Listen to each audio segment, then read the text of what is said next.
When you have water on you and the police about to come, is it easier to get rid of it because you just pour it and it kind of just dissolves into the ground? No, it don't work like that. You don't. With rocks, you throw it, it's gonna get found. But again, you know, you don't want to keep that on you because it has that smell. You can't smell rocks, but if you got water on you, it's like, man, what's that fucking smell?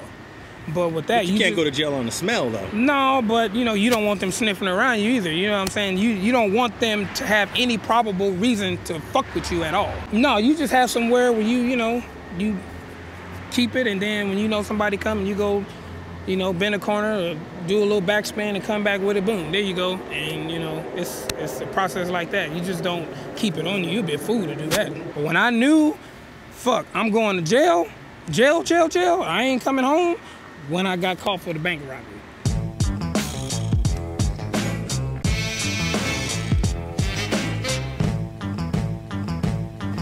What was going through your mind on the very first lick? Because that is a very nerve-wracking thing to run up in a bank with a pistol, get the money, get out, get away, get home, and make it. and cut up the money and spend the money without. It was just a fucking process through it. There's so many steps to bank robbing. There's so many steps to bank. I mean, it's just steps. And even after the bank robbery's over, there's still more steps to it. Yes, that is correct. That is correct, because you want to lay low, and then they don't have to come get you the same day or the next day. They could just, you know, they just might come get you. So doing that the first time, I was nervous the night before, but me being into money, I was thinking about all the shit I can buy.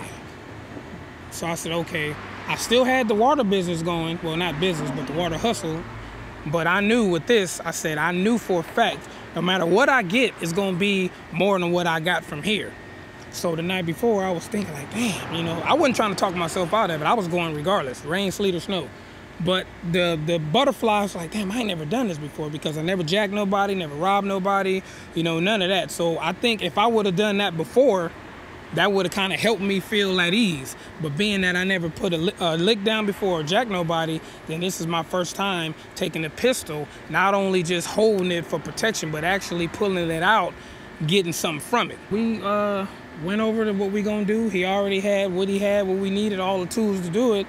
And shit, man, I woke up like it was a normal day at the office. Nigga ate breakfast, waited on him, hopped in the car, you know, and my mind was like, thinking, okay, what I'ma buy, you know, how much money I'ma get, you know, because I never seen stacks. You know, you don't see no stacks of money. You get crumble shit from hustling. You get a crumble this, but when I got that, it was stacks.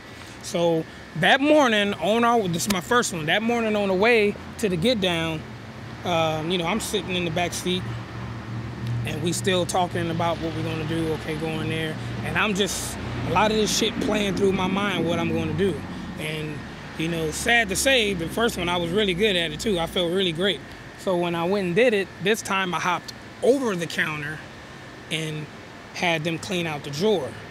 And that one was okay. It wasn't like I could retire, but it was still enough for me that I wouldn't make it before. I think it was like maybe $3 grand, 35, maybe $4,000 or something like that. That was your cut. That was my cut, yeah. And I'm like, okay. So him saying, okay, we're not gonna spend no money, we're not gonna buy nothing, we're gonna sit on it, we're gonna just chill. So while I'm chilling on that, I'm ecstatic because I know, okay, I got me a nice little knot, but I'm still pushing water here and there because that's what people know, that's what I do. Weeks passed by, and fucked all my money off, you know, not all of it, but I'm down to where I'm like, man, it's like, you wanna go on another one? No hesitation, yep, let's go. So we did about 3 or 4 after that. And then the last one, that's when fucking shit went to hell. So the driver who came with the G-Ride, he's late. So bank robbery, what we want to do, we want to get in there about 9:15, 9:20, because banks open up at 9. So we want to get in there, do what we need to do, and leave. So we meet up, he come get me, the homie who orchestrated it, he come get me, and we go to his spot. So that's where everybody meeting up. And we looking at the time like, fuck, where the fuck this motherfucker at? You couldn't call nobody because there wasn't no cell phones then, so you had to just wait on him. So he show up at 9. So we like, okay, that's one sign. So we get in the car, the motherfucking car won't start. So we like, fuck. By this time, it's like 9:45. That's sign number 2. So we get the car started, cool, we on the freeway, we getting ready to go put it in. We got all the tools, we got the bucket of water, we got everything we need. Boom, flat tire. Wait, before you talk about the flat tire, you got the bucket of water. Explain what the bucket of water is for. The bucket of water is for, as soon as we get the money, we dump it right in there. In case it has tracking devices and ink pads, it'll just dissolve all that shit. And now it's like 9:45. So we're still on our way, pushing the envelope. Then my pager going off because I'm supposed to be doing something prior to this, after this, because I'm supposed to be in and out, so I'm not answering that. Then we get a flat tire.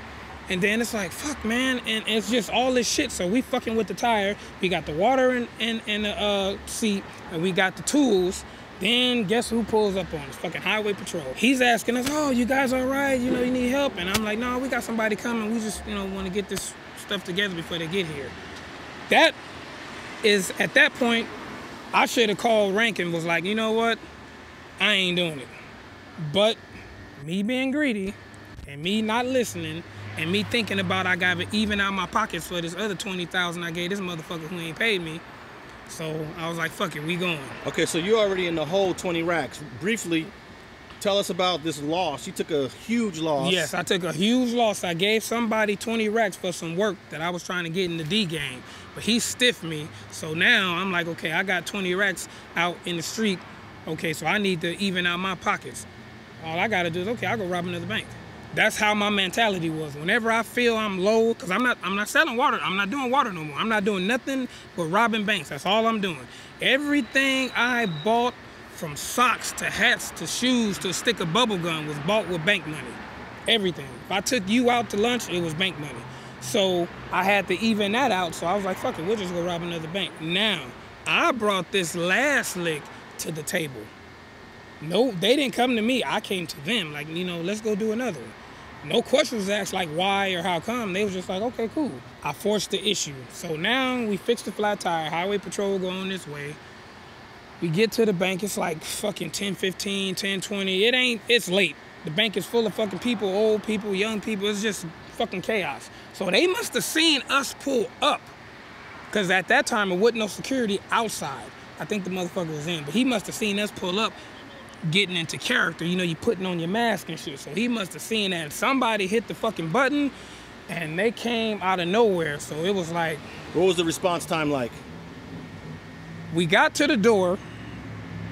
Well, I got to the door because I'm on front line. I get to the door and then I see people looking and doing this. So that lets me know, shit, they know what's going on. So when I hear the sirens, the response time had to be like 5 or 6 minutes. So we didn't even get to go inside the motherfucking bank. We going to the door, and when I seen all the police coming, I'm like, shit. So I hurry up and hop back in the car, and that's when the fucking chase began. And we got back from Long Beach all the way to Rosecrans and Mayo. That's when my career as a bank robbery ended. I had a broken arm, all kind of shit, man, because I'm trying to hop out the car and run. The motherfucker who driving the car, he smashed on the gas, and when I get out the car like this, he smashed on the gas and the door slammed on my arm like that. So I fell down and tumbled in the street. So while I'm rolling, I can hear the fucking lady police saying, wait a minute, he's hurt, he's hurt. So when I get up, I can see him running like this, but she's telling them he's hurt. And then once they put the fucking cuffs on that one good arm, that's when I knew it's over with. And you didn't get to see the light of freedom until how long? Till that was like 95. I didn't get to see the light of freedom till 2003. Thanks for watching StreetTV.net. If you're not subscribed, please hit that button below and click the bell to receive alerts and notifications. Like and comment below to give us your feedback, and be sure to watch the 2 related videos to the right. If you want to support this platform or follow us on social media, visit the links in the description and listen to our weekly podcast, The Gangster Chronicles, every Thursday. And thanks for watching StreetTV.net.